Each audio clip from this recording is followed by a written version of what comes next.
And let's get straight into the Liberal Education Annex. Today's Annex is the final word on the Iraq War. Now I know what some of you out there are thinking. What does it matter, over a decade later, the who, what, where, and why of Operation Iraqi Freedom? Well, not only is it, as is our job here on the Ascend Conservatism show, to expose liberal lies, but one main reason for us to delve back into this subject so many years later is to detail how the left can manipulate a situation with fallacies and innuendo and destroy what's right, just to pave the way to further their progressive agenda. The left's response to the Iraq War is a template as to how to browbeat the wimpy GOP, but it has to be the last time they risk our young men and women in the battlefield as well as the future of this great nation by flipping the truth upside down just to gain power in Washington, D.C. Lest not we forget, with unemployment plummeting to 4.4% in the run-up to George W. Bush's second midterm election, the only reason that the Democrats took over the House and Senate back in 2006 was because they promised to end the war in Iraq. Well, as we all know, it was George W. Bush who signed the Status of Forces Agreement on December 14, 2008 that actually did end the war in Iraq in 2011.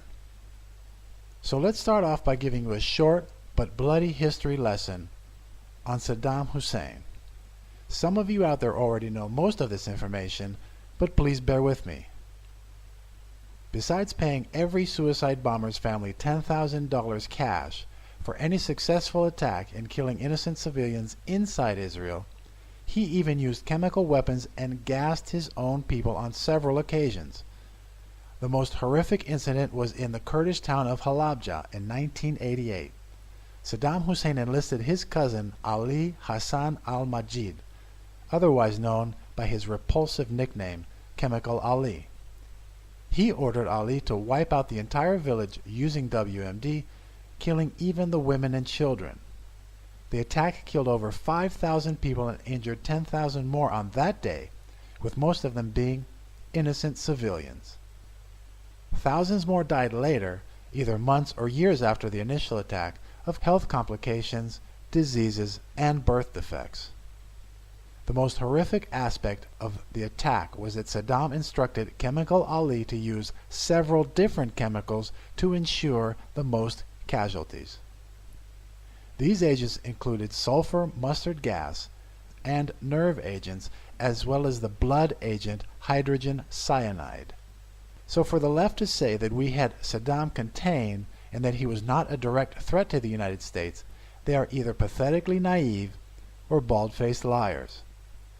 With the evidence of this sick and twisted sociopath and the slaughter of Halabja, could we, in the months after 9/11, actually wait to see if the cold relationship between Iraq and Al-Qaeda would thaw out enough for this psychopath to give WMD to the people who had just killed 3,000 civilians in the streets of New York? Now, with the left-wing media starting early to help the Democrats for 2016 by trying to distract from the disastrous 8-year reign of liberals by banging the drumbeat of the Iraq War and the weapons of mass destruction claimed to be there but never found, I think this is the perfect opportunity to expose the truth about the left's false narrative of no WMD in Iraq. Funny that Democrats now claim that there were no WMD in Iraq at the time of the war in 2003, and that means that the war was launched on false pretenses. Funny because it was the Democrats that had been harping for years about Saddam's WMD and its danger to Americans and its allies. First, let's play some quotes of American politicians and their certainty of weapons of mass destruction being present in Iraq. Now, the narrative of the left is that Bush and Cheney lied to get us into war. Well, let's listen to exclusively Democrats and their comments on Saddam and his WMD program. This is a clip from the Dennis Prager show with just some of the Democrats talking about Saddam's WMD, with Prager saying the names of the Democrats as they speak. If you want to school liberals by showing them that the Democrats had claimed that Saddam had WMD, there are plenty of videos on YouTube. So here is the Prager clip. Iraq is a long way from Ohio, but what happens there matters a great deal here. For the risk that the leaders of a rogue state will use nuclear, chemical, or biological weapons against us or our allies is the greatest security threat we face. And it is a threat against which we must and will stand firm.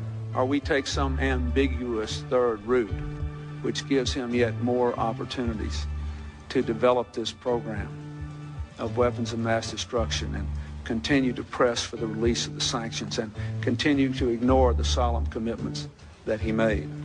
There are such a thing as international outlaws. I'm not sure China is one, but I'm quite sure Iran and Iraq are. He will rebuild his arsenal of weapons of mass destruction. And someday, some way, I am certain he will use that arsenal again, as he has 10 times since 1983. Saddam Hussein certainly has chemical and biological weapons. There's no question about that. There is unmistakable evidence that Saddam Hussein is working aggressively to develop nuclear weapons and will likely have nuclear weapons within the next 5 years. We also should remember we have always underestimated the progress that Saddam Hussein has been able to make in the development of weapons of mass destruction. We know he continues to attempt to gain access to additional capability, including nuclear capability. There is a real debate how far off that is, whether it's a matter of years or whether it's a matter of less than that. And so there's much we don't know. Saddam Hussein, in effect, has thumbed his nose at the world community. And I think that the president is approaching this in the right fashion. Do you believe we could have disarmament without regime change? I doubt it. I can support the president. I can support an action against Saddam Hussein because I think it's in the long-term interests of our national security. Serving on the Intelligence Committee and seeing day after day, week after week, briefings on Saddam's weapons of mass destruction and his plans on using those weapons, he cannot be allowed to have nuclear weapons. It's just that simple.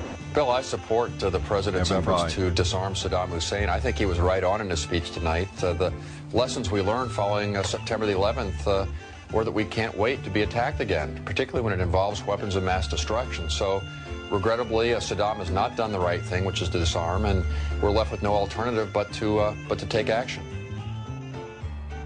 Now, with every single prominent Democrat for years, before George W. Bush even took office, making public statement after statement that there was no doubt that Saddam had WMD, it's hard for the left to deny that fact. Some of these prominent Democrats, as you heard earlier, are President Bill Clinton, his security advisor Sandy Berger, his Secretary of State Madeleine Albright, his CIA Director George Tenet, and prominent Democrat senators with years on foreign intelligence committees like Joe Biden, Jay Rockefeller, John Kerry, and Harry Reid, as well as Democrat House Leader Nancy Pelosi, and of course Hillary Clinton herself. Now let's assume that they were not lying about the chemical and biological weapons that Saddam possessed all those years running up to the Bush presidency. And let's put you in the Oval Office with President Bush after September 11th, when not only every single American was positive that another attack was imminent, but so were most of our closest allies around the world, holding the same belief that there would be another attack on U.S. soil, and maybe, much worse, than 2 passenger planes slamming into skyscrapers. At the time, the foreign intelligence agencies of France, Russia, and even Qatar made public statements that they were 100% certain that Saddam was still in possession of the WMD that the Democrats had been harping on for years.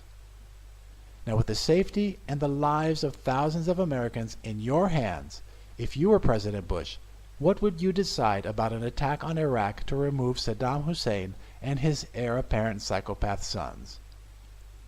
Democrats for years had claimed with no doubt that the weapons existed in Iraq. All of the intelligence agencies say they are still there. Even the French, who were against the invasion, did not deny the existence of the WMD. And the most important key to the decision to go to war with Iraq There was never, ever evidence produced by Iraq, by the United Nations, by the IAEA, or any other international watchdog agency that Saddam Hussein destroyed those many weapons of mass destruction that had been documented in the past by inspectors like Hans Blitz. So with a mountain of evidence and international agreement that the WMD Saddam had for years was still there and no evidence that they had been destroyed, Bush launched the war. He launched it legally with no less than 3 UN resolutions of the 17 passed against Iraq that authorized the military removal of Saddam if he didn't destroy those weapons in front of UN inspectors. Bush also had the authority of Congress that overwhelmingly voted with all of the intelligence facts from our CIA as well as international bodies at their disposal at the time. And he also had the authority of Bill Clinton. His predecessor signed the Iraq Liberation Act that called for regime change in Iraq. Now here is where the left always cry no matter what, that there wasn't WMD in Iraq and therefore the war should never have been waged. Well, now it is time for me to expose the biggest lie about Saddam's weapons of mass destruction. Fact of the matter was, there were WMD in Iraq in the run-up to the war in 2003. Now, if you are an investigative reporter and want to confirm a fact for a story, it's Journalism 101 that you need at least 2 separate and independent sources to prove your story is airtight and true. Well, we have 4 independent sources that prove that Saddam Hussein moved all of his WMD out of Iraq into Syria right before the U.S. invasion. The award-winning Syrian journalist and human rights activist Nizar Nayouf, no fan of George W. Bush, told the Dutch newspaper Der Telegraaf in 2004 that Saddam Hussein smuggled his arsenal of chemical and biological weapons into Syria just prior to the United States invasion of Iraq in 2003. The second confirmation of the existence of weapons of mass destruction in Iraq, existing right up until the war, was General Georges Sada. Sada was the former second in command of the entire Iraqi Air Force, who also, independently from Nayouf, also detailed how the WMD was moved to Syria, and he also had the names of the 2 pilots that flew the cargo planes full of chemical and biological weapons to Assad in Syria. Sada even knew the exact number of flights it took to move all of the WMD to Syria, 56 in total, and Sada explained why the flights attracted little notice. It was because they were thought to be civilian flights providing relief from Iraq to Syria, which had suffered a flood after a dam collapsed in June of 2002. So we have 2 independent confirmations that Saddam sent the WMD to Assad in Syria, the same Assad that has been using chemical weapons on his own people in the last 2 years. Sound familiar? That brings us to our third independent confirmation that Saddam's WMD made their way into Syria. Even the terrorist groups that were part of the Syrian rebels had no problem identifying the weapons being used by Assad to reporters as coming from Saddam Hussein's arsenal. And our fourth independent confirmation destroying the left's fallacy about Saddam's disappearing weapons of mass destruction, a former general in the Israeli Defense Force named Moshe Ya'alon said on the record that, quote, Saddam Hussein transferred the chemical agents from Iraq to Syria 6 weeks before Operation Iraqi Freedom started, and no one went to Syria to find them, unquote. Now I know what most would say. If this was actually true, why didn't Bush or any of the administration come out with this evidence? You have to remember, the Democrats on Capitol Hill had the bully pulpit 24/7, hand in hand with the media's obsession in taking down the arrogant cowboy president. The narrative about the WMD was set in stone. No matter what the right would say about WMD, it would not only get the cold shoulder, but it would get blasted in the steady stream of vitriol against Bush that was prevalent late in his second term. And it didn't help that the phony whitewash of the Iraqi survey group, informally known as the Dulfer Report, on the existence of WMD didn't even interview Hayuf, Sada, or the two pilots, or General Ya'alon. It's just like the so-called Republican investigation into Benghazi that finished last year. They came to their own conclusions without even interviewing Hillary Clinton, the Secretary of State at the time, or any of the people who were actually on the ground at the day of the attack.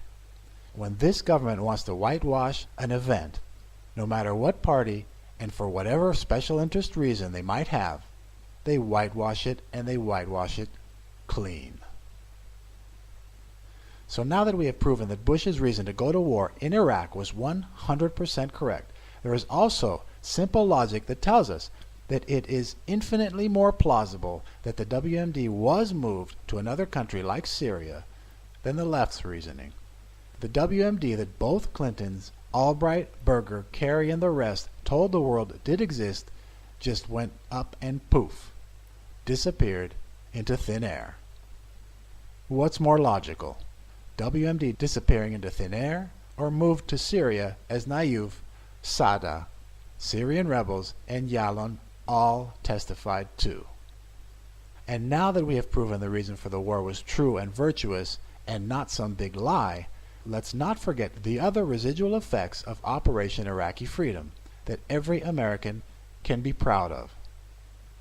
One residual effect that I feel is not as important as the WMD, but extremely important, was the liberation of Saddam's prisons for children. That's right. Saddam had separate prisons for the children of his opponents. Another group with no love lost for George W. Bush was the French. But on April 8, 2003, AFP, the French news service, was on the ground and reported that U.S. forces had liberated a children's prison in the northeast of Baghdad.